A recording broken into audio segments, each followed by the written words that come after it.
Welcome to Trends with Benefits, an award-winning podcast by Van Eck with a forward-looking perspective. We explore new ways of thinking about the markets, work, and life. Here's your host, Ed Lopez. Did you happen to catch the Masters, or do you golf at all, by chance? I don't golf, but I did see it, news about it and some highlights.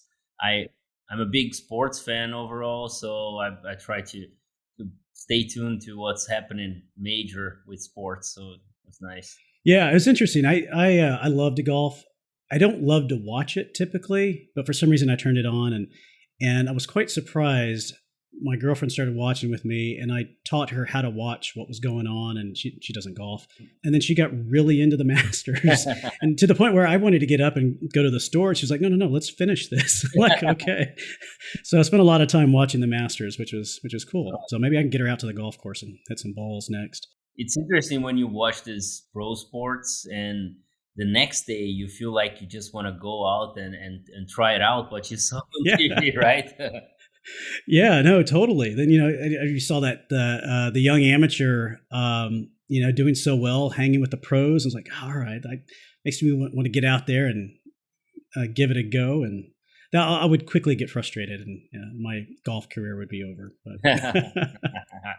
Yeah, but now you created a new fan for golfing. Yeah, exactly. There we go. But for now, so let's talk a little bit about Brazil and Investo. And since I haven't quite done it yet, let me introduce you. I am speaking with Caue Mancanares. He's CEO of Investo.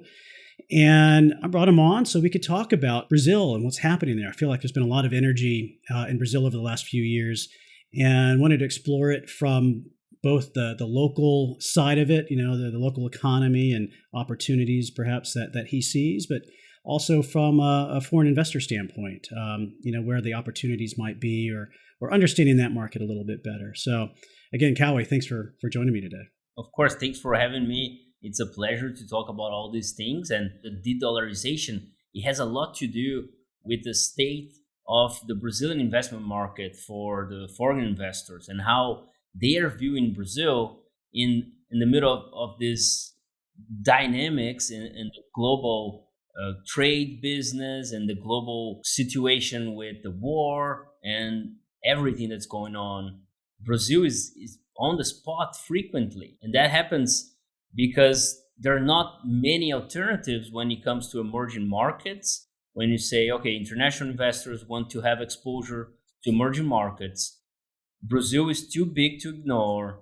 We're the 12th largest economy in the world, just behind China, in front of Australia. So it's a big economy. And then international investors wanting to deploy capital, they look at the emerging markets landscape, and well, there's Russia, which obviously is not an option anymore for US investors or European investors. And then there's China, which is becoming less of an option because of this escalating tension. And then there's India, which could be taking the side of China in these relationships. And Brazil kind of emerged as a safe haven that deals with the West very well, with US trades and European trade, and also deals with China, deals with other countries in Asia. And it is a place with strong institutions that foreign investors trust. It's becoming one of the emerging markets on the spot, like the only available alternative for a large investment in emerging markets to deploy capital. I think this is one trend that's happening with Brazil currently, and it's coming to international news so often because of that. Yeah, it's been one of the top destinations for foreign direct investment. And just even working here at Van Eck, I feel like there's been more activity in Latin America in particular, and in Brazil, exploring that space a bit. What do you think has changed over the last few years that has helped spur that? Am I right? Has there been more economic development, more economic activity? There is, yes. I like to go a little further back in history to talk about the past few years. If we go 30 years back and we look at the Brazilian currency, before the Brazilian real was created, there were 5 different currencies in the period of 8 years. that was all about how do we stabilize inflation? How do we build trust in the Brazilian economy? And then the Brazilian real was a successful currency that was created, ending this ever-changing currency we had for 8 years in a row. Imagine you change the currency of the country 5 times in 8 years. That's a big, a big mass. So the Brazilian real was created 29 years ago. It's not even 30 years old. It's like a baby for a currency. When we talk about the past few years in Brazil, let's go back 30 years, and then the Brazilian real was created. And why has it been successful to act as a stabilization mechanism for the economy and for the interest of foreign investors? And then you look at the currency and the interest rate. So the Brazilian real was successful because the Brazilian central bank raised the interest rates to maintain the purchasing power of the Brazilian real. We had interest rates as high as 45% a year in 1999. This is something for international investors kind of unimaginable. Like we talk about the Fed raising rates to 5.5, and Brazil had 45% a year interest rates. And that was when Mexico was having its crisis in 1999, and Argentina, and the whole emerging markets. And Brazil stabilized its economy. The currency was strong, well, with a high interest rate, but it maintained its power. It went into the 2000s with a strong potential. It grew, the economy grew. It was one of the export economies in the world. So Brazil has been on the rise for the past 30 years. And now that we're in a emerging markets situation again with Russia and China and all that we were just talking about, and Turkey, if you take other countries in Argentina, they're all in deep troubles. And there's also this tension with the US economy and the Asian economies. And the Brazilian real and the Brazilian economy emerges as the safe haven also with regards to the currency. So it's a currency that's 30 years old. It's a baby, but it stabilized itself in the past. The Brazilian central bank was one of the most proactive ones in this rising rate scenario. Brazil raised rates much sooner than other countries. So we went from 2% interest rates to 13.75 before the Fed started this big hike in rates. So Brazil went ahead, it was proactive. And now that the world is figuring out, okay, what's the right amount of interest rates to be, Brazil was ahead and is already an economy that people look at, okay, it stabilized inflation. It's a place where I can deploy my capital and I can have some stability when it comes to emerging markets investment. Yeah, it seems like that kind of interest rate is highly attractive to foreign investors, foreign fixed income investors, perhaps. Yes, fixed income investors, the treasury, Brazilian treasuries are paying high interest rates, especially when you consider the gap with inflation. So inflation in Brazil is around 5.5 or 6% a year, and interest rates are almost at 14%. So the real rate is attractive for investors, local investors, international investors, and that is attracting a lot of capital into Brazil. And then when we talk about equities, it's also an interesting trend because we've seen year to date inflow of capital of tens of billions of dollars into the Brazilian markets because interest rates are so high. The correction in equity markets has already happened really strong, and international investors are seeing a potential for equities to actually grow in value as well. As you were talking, I think maybe one of the things I want to try to dig into a little bit is the economy. I mean, at the point where you talked about interest rates at one point were in the 40s, and even now they're almost 14%.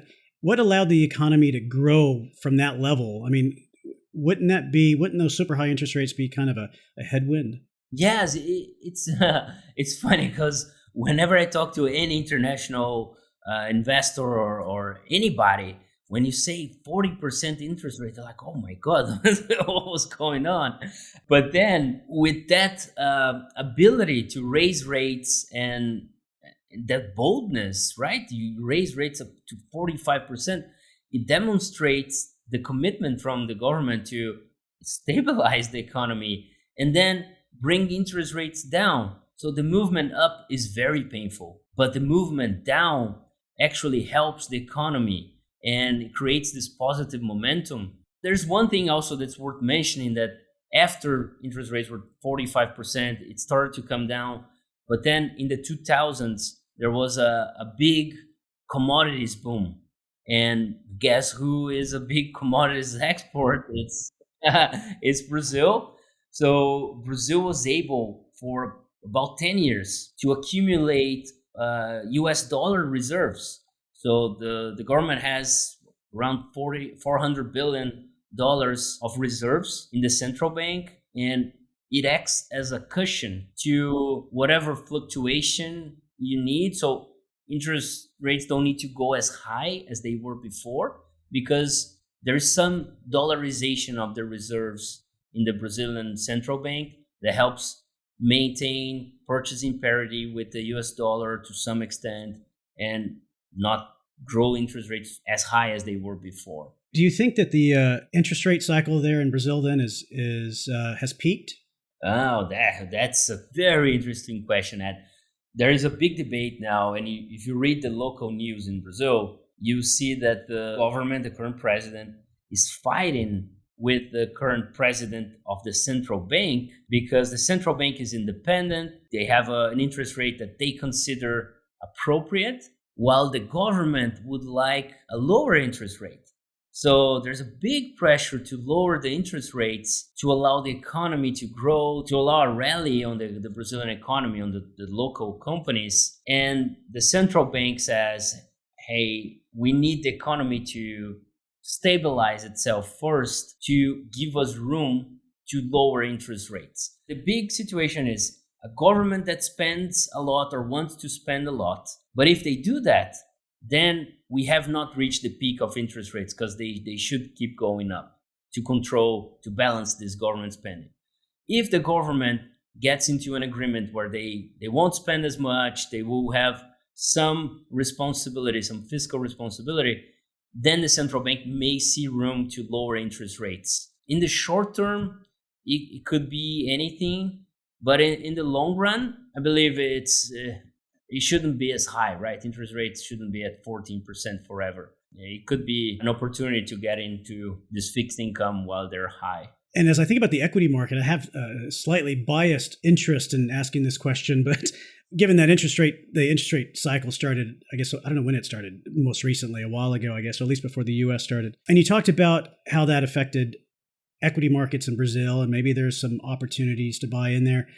I wonder if you could differentiate a little bit between large caps and small caps, looking at top line, say MSCI Brazil index performance. I think last year was one of the actually positive markets in the world. If you delve deeper and look at, say, a small cap index, they were actually negative. I don't know if you had any thoughts about the climate for smaller cap companies versus the larger cap companies. Yes, that has happened. Last year, Brazil was one of the few equity markets that actually saw a positive, saw a gain. And in part is because rates raised much sooner, so they took a hit sooner. And last year, rates were already high, they were stable, and then the rest of the world was sinking. So as a country, overall, it grew. But it was largely due to the large caps, as you were saying. The large caps that get valued by international bankers as well, because there are a lot of foreign investors that tend to go into the large cap companies that are related to international economies. But when you dig deeper, like you're saying, you go to the small caps, even mid caps, you see that they lost some value last year. And it's about the future looking expectations on the economy. So how is the economy going to play out? is the spending going to be enough to drive the equities up? Is the interest rate going to come down to allow the rally for small caps too? And that's the question that investors are looking into answer. When you think about small caps, they have less capital also to go through the crisis, so they get hit a lot harder when there are uncertainties in the market, which could be the opportunity. So when the rally comes to the Brazilian economy, large cap got some gains last year. They didn't really suffer last year. Small caps suffered a lot. So this could be a sector where the growth comes. There's also a play about, are the domestic companies gonna get more gains because the economy is gonna grow domestically while the rest of the world is kind of in this tough spot? Or are the large export companies going to do well because the China relationships and the exports are going to be fuel for this growth? So you could look at two ways, and in the short term, we don't know what's going to happen. But in the long run, it's very clear that interest rates will come down at some point and the economy will go back to what it was a few years ago everywhere, right? Yeah. Maybe we just have to start looking for that interest rate cycle peak or signs of cuts. And seems like the pressure that Lula is adding to the central bank there, maybe the new chant is, Lula for small caps, if you're really interested in that space.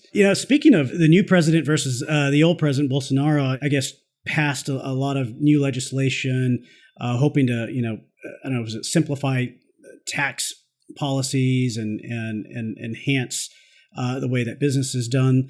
Has a lot of that already been implemented? Do you know? Is that still something to come that would support the business climate in Brazil? Yes, some of that has been implemented, and it has supported the business climate in Brazil, especially when it comes to the real economy. Reducing bureaucracy is a big thing in Brazil. I wouldn't say it was a silver bullet that reduced or took down bureaucracy and let business thrive now. But every single new regulation that has come in the past few years has helped the Brazilian markets overall and the business climate. So reducing taxes, but also making it less complex to pay taxes for companies, to hire people, to do transactions between states. It's something that is slowly changing. And the Bolsonaro administration was very positive for making it simpler for companies. And that has helped the business climate, especially when it comes also to investments in infrastructure. There was a lot of investment in the ports, in roads, in trains, in just the basic infrastructure that allows a country to grow successfully. You imagine the US has a great infrastructure since the Rockefeller, right? This is a solid base that supports the real economy. And Brazil still suffers with some strikes with truck drivers and roads being closed sometimes. So it's not only about the regulation for the things that international investors that sit in New York look at it and say, oh, now I can do more business here. When you're living in Brazil locally, reading the local news, you see these small advancements that help develop the economy, help the small entrepreneurs start a business, make it easier for them to pay taxes, to hire people, to fire people if they need. And these small advancements, these small developments actually help drive the economy in ways that we don't see on the headlines. But 5 years later, you're like, oh, Brazil is really on the right direction here. Is there anything that you're seeing now with the Lula administration that you think could impact business climate, either for the better or worse, or maybe that you might advise them to say, you shouldn't do that one? Yeah, well, it's tricky because they haven't really put the plan into action or even communicated that plan really well. That's one thing that's bothering everybody around this new administration is, what is the plan? what is the government plan for developing over the next 4 years, they say we want Brazil to grow, we want Brazil to develop, we want employment at a high level,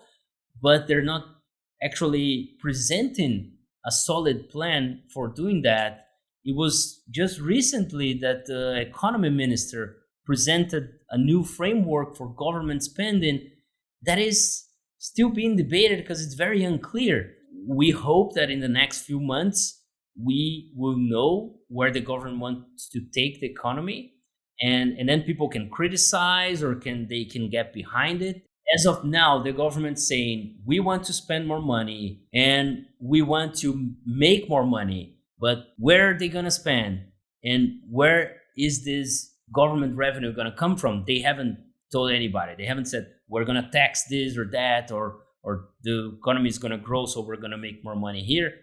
And they haven't said where they're going to spend the money as well. So one thing that's worth mentioning is, and it's very positive, in the capital markets, the institutions in Brazil are actually very strong and they're very proactive. So when we're talking about the central bank, when we're talking about the CVM, that's the Brazilian SEC, they're very transparent and they're very proactive in putting framework of what can be done, what can't be done.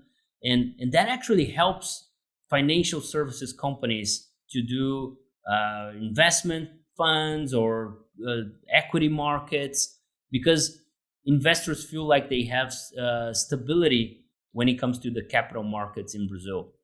Even with crypto is a topic that Brazil is much more advanced than other economies because of central bank and the CVM, the Brazilian SEC. Can you talk a little bit more about that? It seems like there's been more acceptance by the government and regulators of crypto in Brazil, and contrast that to what's going on here in the U.S. Oh, for sure, yeah. As opposed to what the U.S. does, it's like not say anything. They kind of frown upon doing anything and saying anything and laying out a framework. Brazil, last year in November, there was a new crypto law that came into place. And this law actually gives power to the Central Bank of Brazil and the SEC in Brazil, the CVM, to regulate crypto markets and put a framework for companies to operate. It establishes that crypto exchanges will need a license, just like regular exchanges or brokers or banks need a license. They will need some provisions to keep each investor account separate. So you wouldn't have a case like FTX happening in Brazil with a Brazilian company or a Brazilian regulated company. Another thing that's worth highlighting, they define crimes for crypto that are much more severe than if it were just crimes with other financial assets. So whoever does something that's wrong will get penalized, criminally penalized, in a much stronger way. So that was very positive for the crypto market in Brazil, because when you start to put a framework, what can you do? What can't you do? You allow companies to do things with some security, with the rule of law being in place. You can do your business and you are not worried that you're going to be called next month to explain something, like some companies are being called in the US, and then they have to shut down a line of business or something just because they didn't have a framework to operate. So that helps the crypto market in Brazil overall. Yeah, that's amazing. It seems like that just supports the confidence for consumers in the crypto market. So the government seems to be very supportive of crypto, and just in that sense, and in terms of the legislation and the criminal penalties and that space relative to other asset classes. That's fascinating. Yes, they're supportive, and it's interesting because in Brazil we have more crypto holders than we have stock holders. So more people that buy crypto than people that buy stocks currently. So it's widely adopted in Brazil. You see some businesses accepting crypto. in some places. So the administration looked at it and said, okay, instead of not saying anything or going against, let's acknowledge that people are into it, and let's control to some extent so it doesn't get out of control. So we don't have to do something that hinders the growth of crypto. They can actually do something that's positive. I think maybe a lot of us in the US that aren't as deep into crypto as maybe some others are even might look at what's going on in the US and almost seem like crypto's dying to some extent. But there's a whole world out there, and Brazil is one part of that world that is still moving forward in the crypto space, it seems. Yes, and if you think about why, you look at the emerging markets, and those places are where crypto is being widely adopted. You look at the Venezuelan crisis and how crypto was adopted there for people wanting to escape their own currency. And then you look at Argentina and how Argentinians go to crypto because the inflation in Argentina is over 100%. And then you look at Brazil, we're somewhat a lot more stable than Venezuela and Argentina, but still, it's an emerging market where people want to remove the borders. And crypto allows them to remove these frontiers, these physical frontiers, because it doesn't matter if you're trading with a Brazilian or an Argentinian or a Chinese crypto. It's transferable anywhere. It breaks these barriers, and that's very appealing for customers in emerging markets. And I can imagine too, it plays into what we started talking about, which is this whole de-dollarization. Whether or not somebody thinks that's a big trend or not, but this idea that the U.S. has somehow weaponized the dollar, like we see under the sanctions on Russia, for instance, that maybe other countries want to diversify away, and it seems to play right into crypto's hand. Yeah, as we've seen the rally of Bitcoin recently with this new talks about de-dollarization, and it's back to what people thought 5 years ago. Oh, Bitcoin's the new gold. So now they're saying, oh, if it is the new gold, I want to own something. And then the value is going up again. But aside from Bitcoin, there's a lot more happening in crypto with DeFi, with tokenization of real assets that will create a new ecosystem. And this new ecosystem is much faster to develop than it is to develop regular capital markets, because you develop at a global level. This trend is picking up again, right? Crypto picks up and then people think it's dead, and now it's picking up again. But every time it picks up again, you look at the ecosystem, and the ecosystem has developed. There are more applications, there are more ways of using crypto. So imagine 10, 15, 20 years from now, there will be ups and downs for sure. But every time you're at a higher level, higher path of development of the ecosystem. And that's a trend we're seeing. Well, with your product hat on, I'm curious how you'll answer this next question, which is one question I always like to ask my guests is, what's one long-term trend you see playing out over the next year or several years? I mean, it could be anything. It could be anything we talked about or something new that's top of mind. Okay, so something that's top of mind for us is tokenization. And it involves some of what we talk about, the capital markets and the real economy, and also the crypto, because it's where they coexist. So there's a big trend right now about tokenization of currencies, tokenization of real assets. Locally in Brazil, tokenization is a hot topic as well. Even the central bank has just announced a plan to tokenize government treasuries. We're looking into that very deeply, and we think in 5 to 10 years, we'll see a lot of tokenized things trading out there. Well, great. This has been awesome. We typically end our podcast, or I typically end the podcast with our speed round. It's Trend or Fad. And you ready to play? Oh, yeah. Let's do it. All right. Let's see. It shouldn't be too hard, I don't think. I think the first one, actually, interestingly enough, I think we talked about, but I didn't quite ask you. De-dollarization, trend or a fad? It's a fad. It's not going to last. The world needs something to hold on to. And now, I don't know if you've heard of this one. It's a term, but it's almost like surge pricing, but dynamic pricing. Yeah, that's a trend. It helped solve some issues with delivery services and transportation, and it should exist in more areas of the economy. Online platforms for private investments like real estate or private debt, trend or fad? That's a trend. Yeah, it's we've seen the growth of this in the past few years, and it gives access to more people.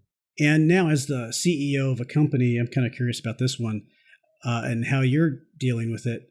Hybrid work weeks. That's definitely a trend.